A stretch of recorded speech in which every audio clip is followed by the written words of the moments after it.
What's up everybody, Eyecee here, and welcome to another NBA video. This one is for November 3rd, it's 5-game slate. So apologies for the late video, but I'm going to try and keep this one short. This one's going to be like a 10-minute video, hopefully. So a quick recap into my night last night. GPPs were great. I had a lot of Glenn Robinson, Gorgie Dang, Zach Pascal. Also had Jordan Poole, but we're not going to talk about that. Stacked Drummond and Giannis in most of my lineup, so that was good. Cash games weren't that good. I went with my heart and played really safe. Didn't play with my balls. Devin Booker was a late scratch for me here because of D'Angelo Russell news. Devontae Graham also was a result of that. Same with Davis Bertans. These three guys basically I put in here because of the news. I failed to realize Bertans wasn't starting and Devontae Graham was another letdown. So overall, while my GPPs did really well, my cash games were a letdown and it wasn't a profitable night for me, which sucks. But you guys aren't really here for that. You guys are here for the take. This one's going to be a little bit different. I'm just going to talk about my favorite plays on each team in general. I'm not going to go too much in detail. And as always, if you're new here and you like anything I have to say, please drop a like and subscribe. I'd really appreciate it. Without any further ado, let's get started. On the Sacramento Kings side, my favorite play here would be Buddy Hield. The Knicks have been giving it up to small forwards. Every other spot, they've been pretty good. The Knicks have a good defensive identity this year. They've been really trying to play good defense. But Buddy Hield is in a spot here where his matchup is favorable. The Knicks have given it up the most to opposing small forwards out of any position. Buddy Hield has been having subpar performances. Only one good performance in the past 4 outings, which is why his ownership is going to be slightly reduced and kind of makes me like him a little bit more. The other guy I like is Harrison Barnes, 4,800. Harrison Barnes is going to have a lot of opportunity to go off. The early season, first 4 games was the real Harrison Barnes that we're used to, but we know Harrison Barnes has these type of upsides here. At 4,800, definitely in consideration for me against the Knicks, who have been giving it up to small forwards and who have gone behind quite often early on in the game. Sacramento finally won their first game, so I'm hoping they're going to be building off of that. De'Aaron Fox, not really in consideration for me that much because of some of the other point guards on the slate, but definitely a decent play too as well. Deadman at 3,700 I also consider. He finally came back into the rotation after being sent to the Shadow Realms, so he came back and he's been doing decent. 3,700 I wouldn't mind. On the New York Knicks side, Julius Randle. I love Julius Randle. 7,300 is too cheap. The ball's in his hands a lot for a center, power forward. You could tell by the amount of turnovers he has, but the assist upside is definitely there. The rebounds are there. Real double threat every single night. Playing a good amount of minutes. Great matchup here, so definitely someone I'm going to see myself getting to. Aside from that, RJ Barrett, another good matchup here. I don't mind getting to RJ Barrett. As a mid-price point guard, he's a pretty good play in my opinion, so I'm going to be getting to RJ Barrett a lot. And then between Bobby Portis and Mitchell Robinson is the real debate you have. Bobby Portis is a guy on a given night that's going to be playing more minutes, closer to 30. Robinson's going to be playing closer to 20. Bobby Portis only played 20 minutes last game because he got into foul trouble.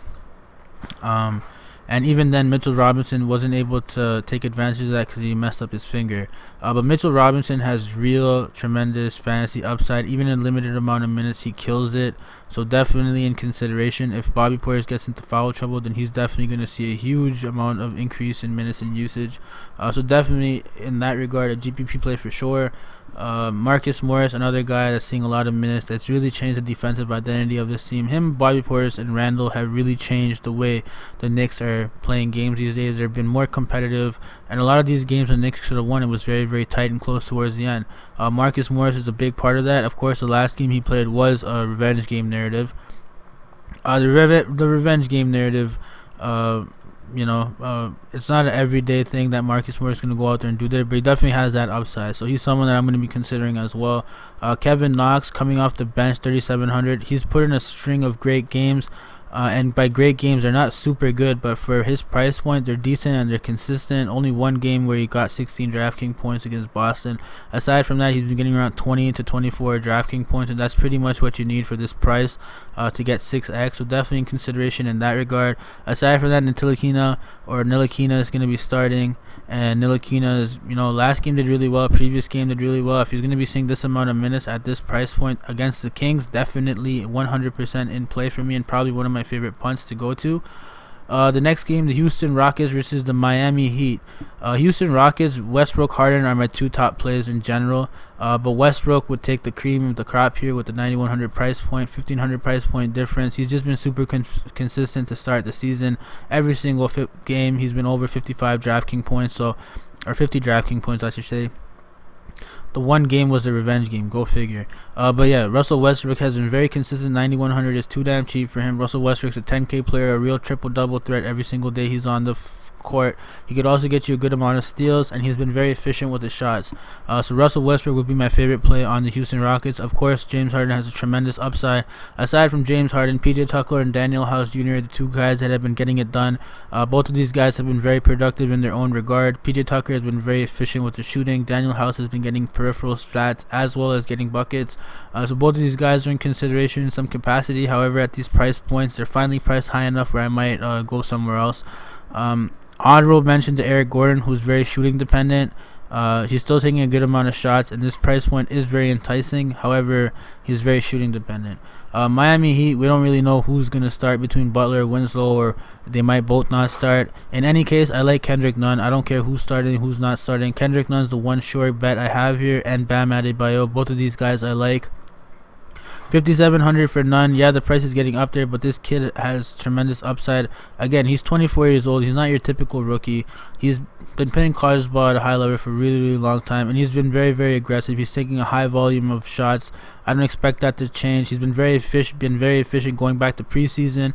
And if you look at the history, they actually played each other in preseason, and Kendrick Nunn dropped a 40 piece. So definitely someone I'm going to be considering. Rocket starters are all playing a good amount of minutes and everything. So he did that against their starters. So long as Kendrick Nunn does not get into foul trouble, he's someone I really like. Tyler Hero is definitely in play. Dragic definitely in play. I'd rather get to Dragic over Hero because Hero is more shot dependent.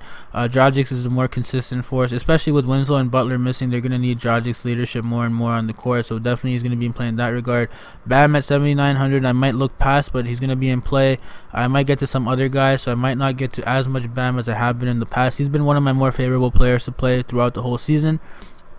But now with his price getting up there, I might or may not consider him. It all depends on if Butler and Winslow play. If Butler and Winslow play, I like Winslow, but I also like Butler. This is a game I could very easily stack here. I don't mind stacking. If these guys are playing, it'll be a very competitive matchup. However, Kendrick Nunn is a clear-cut favorite for me. Aside from that, Dion Waiters is going to be back, so that's really going to eat into Duncan Robinson's minutes if Butler and Winslow are out. If Butler and Winslow are out, then Waiters, slight consideration at 5K. I don't think he gets that much of run. And it depends on which Waiters we get. I know he's hungry. He's been waiting to play, so let's see. I don't think I get to too much Waiters here, but if we get more news and something favorable pops up, then I might get to a little bit more Waiters. Myers Leonard, 3,700, very cheap. Definitely going to be getting to him. Between him and Olynyk, one of these two guys, in my opinion, is going to get it done for you. Both of these guys have great upside. One of these guys is going to have to get it done, so a good punt option here. If we get news that Waiters isn't playing and Butler and Winslow are out, then I'm going back to Duncan Robinson at 3,300. Yeah, he didn't hit value last game, but he played 27 minutes. And going back to preseason, he's been doing really, really well. He has a lot of upside, so I'll be going there if Waiters isn't playing and Butler and Thing are out.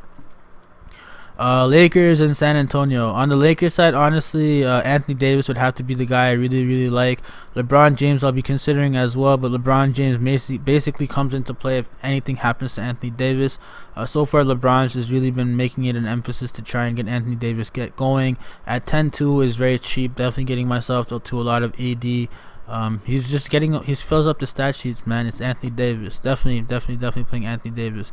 LeBron coming off the monster game, of course, in play, but really dependent on AD showing up or not. Dwight Howard has been playing consistent minutes, so I don't mind getting to Dwight Howard again. Spurs are not the typical Spurs teams of the past. They've been playing at a faster pace, much faster pace. They've been giving it up to opposing teams, but center has been one of their better defended spots, so I don't think I play too much Howard. Avery Bradley, on the other hand, 3,400. I don't know, man. He's just too damn cheap for the amount of minutes he's playing. He has tremendous upside. We all know his upside. So if he's going to be playing this much minutes, then definitely someone I'm going to be going to. They really needed him for Luka Doncic last game, so he played extended run. KCP is really falling down and barely getting minutes compared to what he was in the past, but still at 20 minutes, 3,300 KCP, definitely in consideration. Same thing with Danny Green, 4K. We know what he's about, so I'll consider these three guys. Aside from that, I'm not really too keen on anybody else. On the San Antonio side, my favorite play would be DeJounte Murray, 6,200. He is playing reduced limited minutes still, but he's been super productive. He did get rest last game. He didn't play last game, but man, this guy's been killing it for the amount of minutes he's been playing. Super productive. I wouldn't say he's my favorite player. I'd probably play more RJ Barrett over DeJounte Murray, just because RJ Barrett gets double the minutes and the matchup is better. But definitely, I could see myself getting to some DeJounte Murray, trying to get that upside. He has real 44, 45 DraftKings points upside, in my opinion. Great matchup for him. Another guy I like here on the San Antonio Spurs side is Jakob Poeltl. Jakob Poeltl, 3,300, is definitely going to be seeing a lot of minutes here against the Lakers' size. Good spot for him. Good. This is where they basically use Poeltl. Raptors use him like this. Spurs are using him like this. So great matchup for Poeltl. Great price for him. Trey Lyles has been starting. So he's another guy to look at, 3,300, cheap price, very risky play in my opinion, but someone that could get it done for you. Aside from that, of course, DeRozan, Aldridge, these are guys that are priced way too low. DeRozan and Aldridge, both of these guys can get it done for you at 7K. At 7K, you're essentially asking them to get you 42 to 45 DraftKings points. They could definitely do that, but the matchup here against the Lakers is going to be tougher. Lakers are one of the better defensive teams in the league. I think they rank 4th overall, so I'm not too excited about playing DeRozan or Aldridge, but the price is very cheap, and I could see myself getting to more shares than I usually would, especially on a 5-game slate. Other than that, I'm not really too excited about anybody here. I mean, I'd give some honorable mention to Patty Mills, who went nuclear the last game, but that was with DeJounte Murray out. He's going to be back in. Derek White also got extended run, didn't really do too much. Britton Forbes has had back-to-back subpar performances, so he's someone that I'm looking to pick it up. 4,300 is a relatively good price for the amount of minutes he sees. The matchup, of course, is going to be tougher with the Lakers, but he's the last guy I'm going to be considering on the Spurs. Dallas versus Cleveland, another good game here. Luka's questionable, but I'm pretty sure he plays. 9,200, very cheap price for him, in my opinion. He's a very productive guy. The ball, he basically gets 1/3 of the usage. Him and Porzingis get 1/3 each. So Porzingis is gonna have a tougher time with Kevin Love forcing him away from the basket. So he's gonna have to run a little bit more tomorrow. But Luka Doncic is gonna be the guy that's gonna see the same amount of usage uninterrupted. He's gonna see Colin Sexton, Darius Garland, Jordan Clarkson defense. Ooh, scary. So Doncic, 9,200, someone we'll be playing a lot. Between him and Westbrook, that's the real, coin flip for me. Doncic has the more upside, but Westbrook has the safer floor. So between the two, I'm torn, but I'd really like Luka Doncic. Porzingis, I'll be getting to as well. His price has dropped from the 8K was the previous game. He dropped a dud. A lot of people will be scared. Another tough matchup. See, Davis did a number on him, as did the rest of the big guys on the Lakers. So Aldridge is in a tough part tomorrow. But Porzingis, again, in this matchup, he's in a favorable matchup here. Kevin Love, Tristan Thompson, they're going to try and make it tough for him. Kevin Love's played really well against Porzingis in the past. Porzingis has had some mixed games, but I mean, this is a new Porzingis, new team. I don't mind getting to Porzingis here. Definitely going to be playing some Porzingis. Aside from that, Dwight Powell, definitely I'm going to consider at 3,500. He saw a good amount of minutes. 25 minutes is perfect for this price point. Definitely going to be getting to a lot of Dwight Powell. Very cheap, in my opinion. One of my more favorable plays. Perfect price here. I don't think they use Boban here. They really just used Boban here to do something. They were really getting destroyed. So Boban came out and had a really productive 11 minutes, but I don't really think Boban is getting much run here. Justin Jackson could see extended run here. This is one of those matchups where they tend to just throw Justin Jackson out there. It's against a garbage team, so Justin Jackson could see run there. DeLon Wright could be a good pick here too. DeLon Wright has tremendous upside. It's just which DeLon Wright are we going to get? This is another matchup for him that's going to be very favorable. So between him and Jalen Brunson, who have both been mediocre, inconsistent to start the season, I'd probably go to DeLon Wright, but I'm going to be considering both of these guys. And then Maxi Keebler, with Dwight Powell's minutes getting higher and higher, I imagine Maxi Keebler's usage and production is going to get lower and lower. There is one ball after all. Doncic and Porzingis get 1/3 of the usage each, so that's 66% usage when they're on the court. So all these other guys, you basically are fighting for scraps. And with Dwight Powell into the mix, who's going to also be demanding a hefty portion of those scraps, it's tough for the other guys. On the Cleveland Cavaliers, look, Kevin Love's been playing super well, and I haven't picked Kevin Love in any of these games except the Indiana game on the second night. I haven't been playing Kevin Love. I want to play Kevin Love on this 5-game slate, but I know when I pick Kevin Love, he's going to do garbage, just like Tristan Thompson did that last game when I picked him. So I'm scared to pick Kevin Love, but yeah, definitely in consideration. He's been getting almost 20 rebounds a game, man. He's been killing it on the boards. He's been super productive offensively. Kevin Love does have an injury history, so there's that. But Kevin Love has been very productive. The matchup is good here. He's played really well against Porzingis in the past, so definitely someone I'll be considering. But 9K and knowing my luck with Kevin Love, I don't feel too comfortable or confident saying it. But he has been playing really good, and we have to have a short-term memory in DFS. So I'll be getting to some Kevin Love tomorrow. Not as much as some of the other guys probably, because I have a short-term memory, but I also have a good memory, so it's hard. Tristan Thompson, 7,100 again, man. Coming off of a fresh burn, my G. This guy just burned me fresh, but he's been playing really well. So I don't mind sticking my hand in the cookie jar with Tristan Thompson. Dwight Powell is a good defender, man, so he could make it tough for him. That's one thing to consider. So there's that. Aside from that, Jordan Clarkson would be my safest guy to go to here. Jordan Clarkson has been playing like a beast, man. Very consistent performances from this kid coming off the bench. It's good to see. This is like the new Lou Williams, man. In a couple of years, if he keeps this up, I know he wants to be a starter and all that, but if he buys into this role player off the bench, man, he could be a damn good role player. He comes out there, he's a killer, man. He takes a good amount of shot. He's not scared to shoot it, and if his shot's falling, then boom, he's going to kill it for you. The last game in particular was really great for him. And again, against Dallas, this could be a good matchup for Jordan Clarkson. I'm going to be putting my hand in the cookie jar there as well. Aside from that, I'm not really too keen on any of these guys. And for the sake of a short video, I got to wrap this up. So, yeah, not really too keen on any of these guys. And then the last matchup, again, not my favorite matchup of the night. I hate this matchup. But point guards have been doing well against the Clippers, which is surprising with Pat Beverly there. But point guards have been one of the positions that have been going off against the Clippers. Donovan Mitchell, Mike Conley, both of these guys are in consideration for me. But this overall pace of this game is going to be slower than a lot of these other games. There's a lot more opportunity for a lot of these other point guards on the slate here. So how much Mitchell and Conley I get to? Not much in my opinion. The other Utah player that I'm probably like, I don't think I get to much Utah players in general. Maybe Royce O'Neal, because now Ed Davis is out. But because Ed Davis is out, Tony Bradley is gonna be in the mix. He's someone that in preseason was getting a lot of run and decent run and performing really well. So he's probably gonna be seeing around 15 minutes now.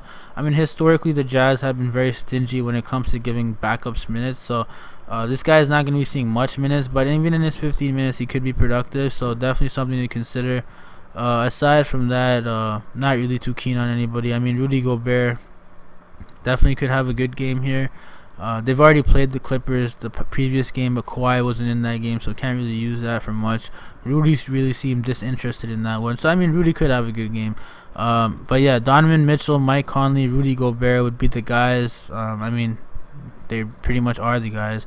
Bogdanovich has been consistent with the shot finally falling, and he's someone that's still finding his footing on this offense, and I look to him to see more and more usage as the season progresses and his teammates get comfortable with him. He's someone that could definitely go out there and destroy the slate at his price point. 5,300 is very cheap for this guy, but again, the matchup is very tough, so that's pretty much the reason why I'm not going to be getting to him. But Royce O'Neal, 3,600, minutes are going to be there, the usage is going to be there, the opportunity is going to be there. So he's someone I'm going to be getting to, and Moody is out, so that just kind of makes me another reason why I kind of like Donovan Mitchell and Mike Conley more than I should. But yeah, Tony Bradley is the other guy I'll be considering. On the Clippers, Kawhi is the guy, 9,800, definitely in play. I mean, Kawhi just showed last game he's not scared to take 30 shots in a regular season game if it dictates it. It was against the Spurs after all, his former team. So definitely could go to Kawhi. Montrezl Harrell, though, 6K is the guy I'll be getting to here a lot. Lou Williams, a very risky play. We know what Lou Williams could do, but which Lou Williams are we going to get? He is very shooting dependent, and then some days the minutes aren't there either, so there is that risk. If he gets upwards of 30 minutes, then definitely I'll play Lou Will every night, but we don't know what Lou Will we're getting. This matchup against Utah is going to be pretty tough in my opinion, so not getting too much Lou Will. Beverly's going to have his hands full between Donovan and Conley. The offensive upside there is going to be reduced, and he could get into foul trouble as well, so not one of my more favorable players. There's a lot of other guys I get to. Probably the one guy I do end up getting to here is Shamet. I'm just waiting for his breakout game. He's due, man. He's been having bad game after bad game. He's due for a decent game, and I don't mind picking this one as that one. So maybe I get to more Shamet than most people, but that's just a personal pick for me. Zubac should be used here in my opinion. This is another good matchup for Zubac. How does he perform here? I don't think he does all that well, but the upside is definitely there. The opportunity is definitely going to be there. So I mean, this time he's going to have Kawhi on the court, and he got 23 last time, so that should help. So slight consideration, but overall that's it for my picks, guys. Thank you for tuning in. Hope you liked the video. If you liked anything I had to say, please subscribe, like, comment, let me know what I could do better, and best of luck tonight. Take care. Bye bye.